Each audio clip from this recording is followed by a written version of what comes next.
Welcome to This Explainer. Today, we're diving into something called the Storefront. Now, this is a truly fascinating business simulation that completely flips traditional education right on its head. Instead of just sitting there memorizing dry textbook theories, students are thrown into this intense, high-pressure environment where they have to make real-time decisions. But as we'll uncover today, this is absolutely not your typical lesson in making money. There's a hidden psychological layer here that makes the whole thing just brilliantly engineered. So think about this for a second. What if the business with the most cash isn't actually the best run? I mean, it goes against literally everything we naturally assume about winning in business, right? Well, the Storefront is a 12-day simulation built specifically to subvert those exact expectations. It shows students that simply hoarding money is actually a trap, and a short-sighted cash grab can totally destroy a company's real long-term value. Here's our roadmap for how we'll break this down. First, run in the storefront. Second, the daily pressure loop. Third, the hidden psychological traps. Fourth, 3 paths to finish. And finally, reasoning over revenue. Okay, let's jump right into Section 1, running the storefront, 12 days of pressure. We'll start by outlining the basic structure of the whole simulation. The setup itself is remarkably straightforward, but man, is it intense. High school students, who, usually only have to worry about surviving homeroom, are thrown into small teams of 3 to 4 and tasked with managing a single retail store. The entire simulation runs over 12 class periods. That breaks down into 9 active trading days, followed by 3 days dedicated to debriefing and pitching. And right out of the gate, there are 2 absolute rules driving the whole thing. Reputation compounds, meaning yesterday's customer satisfaction dictates tomorrow's foot traffic, and cash burns daily. Teams almost always fall into what's known as the profit illusion. They assume a profitable day automatically equals a successful day. But the composite reality is much harsher. Profit is not cash flow, and having cash does not mean you have customer satisfaction. A team could post a massive profit on Tuesday by essentially ripping off their customers, but the reputation hit they take will absolutely tank their foot traffic by Wednesday. Moving on to Section 2, the daily pressure loop, a strict rhythm. Let's look at exactly what these students experience during a standard class period. This is the core loop, and it happens every single trading day without fail. First, teams must lock in 4 crucial decisions: their inventory, their price, their marketing budget, and a specific day option to handle that day's unique crisis. Second, the teacher reads the day's situation aloud. Maybe it's a rainy day, maybe a shipment got damaged. Third, the students check a live profit and loss spreadsheet that automatically calculates the fallout of whatever choices they just made. And finally, they run a structured discussion to figure out what went wrong or right. This loop brilliantly illustrates the constant financial pressure these teams face. I mean, it is relentless. Every single day, before they even unlock their doors, they bleed a fixed $148 in overhead. Rent is a steady $200, but then, boom, on day 6, rent jumps to $230 and inventory costs spike by 8%.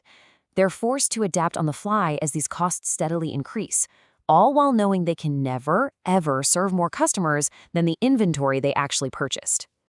Let's transition to Section 3, the hidden psychological traps inside the black box. Now, this is the secret layer the teacher sees, but the students are completely blind to. This concept is literally the spine of the entire simulation. It's called Lock Before You Name It.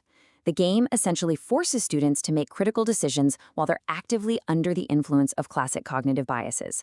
They experience the trap, they feel the psychological pull, they usually make the mistake, and boom, their decisions are locked in. It is only on day 12, the very end of the simulation, that they're finally handed the actual psychological research names for the traps they just fell into. Let's walk through how this builds up. On day 1, teams usually have a great grand opening, right?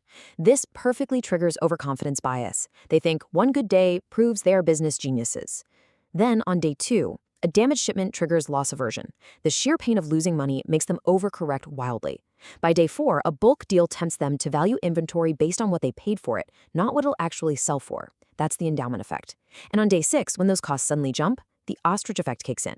Teams will literally bury their heads in the sand and avoid looking at the spreadsheet because somehow the bad numbers feel less real if you just don't look at them. So this creates this incredible dual reality in the classroom. From the student's perspective, they think they're simply practicing broad capacities like navigating uncertainty or emotional regulation. But behind the scenes, in the teacher's secret ledger, they know exactly what's happening. The students are actually being meticulously tested on psychological blind spots like loss aversion. A perfect example of this plays out on day 8, which is known as the peak. A massive, high-status bus tour order suddenly comes in. It's loud, it's urgent, and it demands literally all of the store's resources. This is a brilliant trap engineered specifically to expose authority bias. The loud, demanding order pressures the team into just agreeing instantly.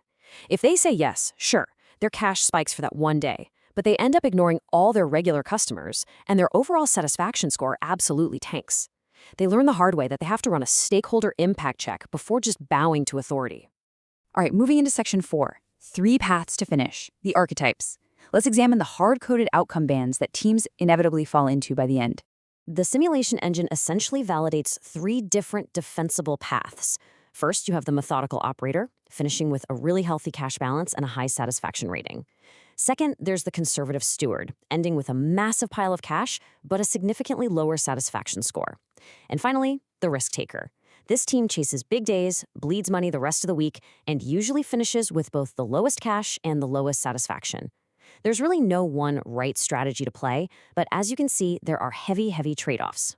But here is the absolutely crucial point. Look at the raw cash finishes. The conservative steward finishes with the absolute most money.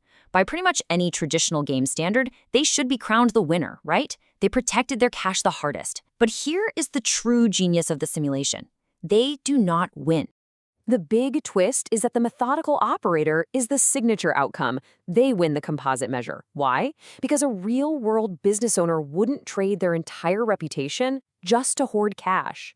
Sure, the conservative steward might have more money in the bank on day 12, but their rock-bottom satisfaction means their store is practically guaranteed to fail on day 13. The methodical operator guarded their customer satisfaction while staying cash healthy, proving they are actually building a sustainable business.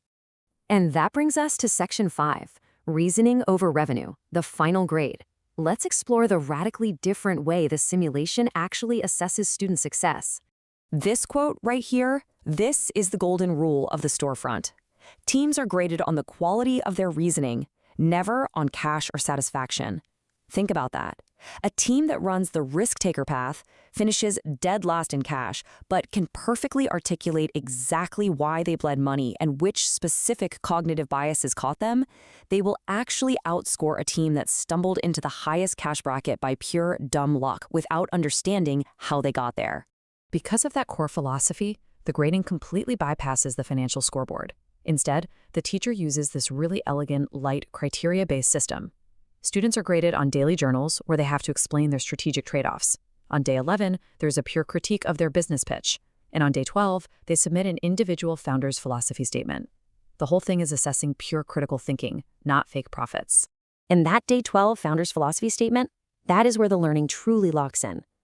The secret of the simulation is finally revealed, and students have to drop their defenses. They are literally required to name 3 specific numerical decisions they made, honestly identify 2 cognitive biases they personally fell into, using the real academic names, and then apply that lesson to a real-world brand. It forces total, uncomfortable self-awareness. 12. It takes exactly 12 days. In less than 2 weeks of class time, this simulation completely rewires how a student perceives failure, uncertainty, and success. They walk into the room thinking business is just about making the absolute most money today, and they walk out armed with a psychological vocabulary to catch their own cognitive blind spots for the rest of their lives. So I want to leave you with this final thought. Look at the businesses you interact with every day, or even just your own daily decisions. If you faced 12 straight days of relentless financial and social pressure, which trap would catch you? Would you succumb to loss aversion? Would you be completely blinded by the ostrich effect?